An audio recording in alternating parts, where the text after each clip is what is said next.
बहू की मुंह दिखाई तो महंगी पड़ रही है। 7 फेरों के बाद अब रंजीता की विदाई की रस्म भी संपन्न हो गई थी। विवाह भवन अगले 3-4 घंटों में खाली करना था, इसीलिए लड़की पक्ष के मेहमान अब अपने अपने कमरों में अस्त व्यस्त पड़े कपड़ों और दूसरे सामानों को पैक करने में लगे थे। रंजीता के पिता गोविंद बाबू और माँ चंदना देवी मिठाई के डिब्बे और तोहफे एक एक कर सारे मेहमानों को धन्यवाद प्रदान कर रहे थे। अभी तक तो विवाह की तैयारियों की व्यस्तता में समय कट गया था, पर अब इकलौती पुत्री की विदाई के दर्द को चुभन माँ पिता को महसूस होने लगी थी। गोविंद बाबू की आंखें तो सूखने का नाम नहीं ले रही थी, पर चंदना देवी ने हिम्मत रख रखी थी। वो जानती थी कि अगर वो भी टूट गई तो गोविंद बाबू को संभालना और भी मुश्किल होगा। फिर विवाहों परांत का इतना सारा काम कैसे निपटेगा।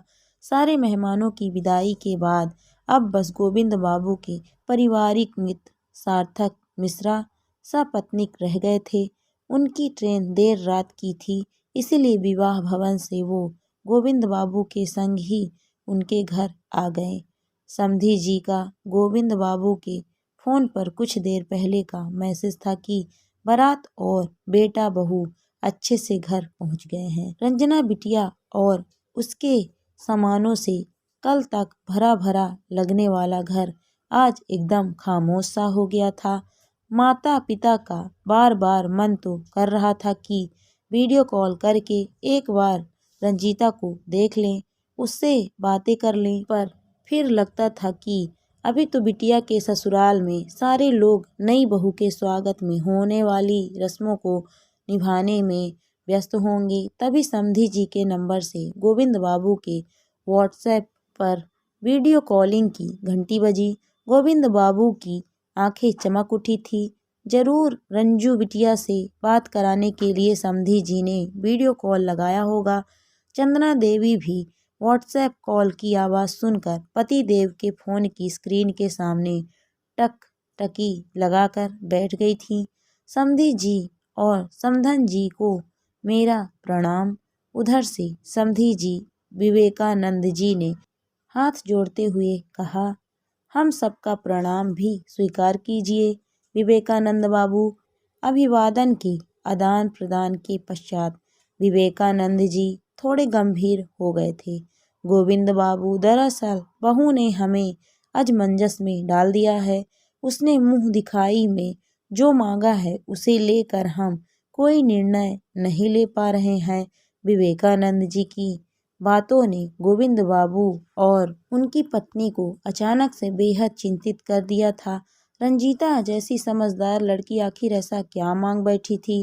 गोविंद बाबू, दरअसल 2 दिनों के बाद आनंद और रंजीता को हनीमून के लिए निकलना था, पर रंजीता बिटिया जिद कर रही है कि घूमने फिरने के लिए वो बाद में कभी जाएगी। अभी तो वो अपने नए घर की रसोई संभालेगी। कहती है कि कहीं आने जाने की बजाय अपने नए परिवार के सारे सदस्यों के साथ कुछ समय आराम से रहना चाहती है। सास ससुर को अपने हाथों का बना खाना खिलाना चाहती है। अपने नए घर के कोने कोने को महसूस करना चाहती है। और आनंद भी उसकी बातों से सहमत है। विवेकानंद जी बोलते बोलते भावुक हो गए थे। उधर चिंता में घुल रहे रंजीता के माता पिता बेटी की बेहद प्यारी सी जिद पर फूले नहीं समा रहे थे। गोविंद बाबू, हम बिटिया का ये आग्रह स्वीकार तभी करेंगे जब आप दोनों हमारा एक निवेदन मान लेंगे। विवेकानंद जी ने पुनः समधी और समधन को दुविधा में डाल दिया था। हाँ हाँ, आदेश कीजिए समधी साहब। क्यों ना कुछ समय के लिए आप दोनों भी यहाँ आ जाइए रहने को। जानता हूँ आप दोनों काफ़ी सिद्धांतवादी हैं। बिटिया के ससुराल का पानी भी पीना स्वीकार नहीं है आप दोनों को, पर आप समधी समधन की वजह हमारे पारिवारिक मित्र के रूप में तो आ सकते हैं ना। फिर भी आप दोनों का मन ना माने तो मुझे यहाँ रहने के बदले 1 रुपए का एक सिक्का दे दीजिएगा। विवेकानंद जी की बातों का कोई जवाब गोविंद बाबू को नहीं सूझ रहा था। सामने स्क्रीन पर अब समधन जी और दामाद जी भी नजर आने लगे थे। दोनों जैसे बस बेसब्री से हाँ की आस देख रहे थे। बस पापा, आप कुछ मत सोचिए, मैं अभी निकल रहा हूँ आप दोनों को लेने के लिए। दामाद आनंद की आवाज़ थी जिसे चाह कर भी गोविंद बाबू और चंदना देवी ना कर सके थे। विवेकानंद जी और उनकी पत्नी के चेहरे की खुशी देखते बन रही थी, पर स्क्रीन के कोने में चुपचाप खड़ी दिख रही रंजीता की आंखों ने खुशी के आंसुओं को छिपाने से जैसे इनकार कर दिया था।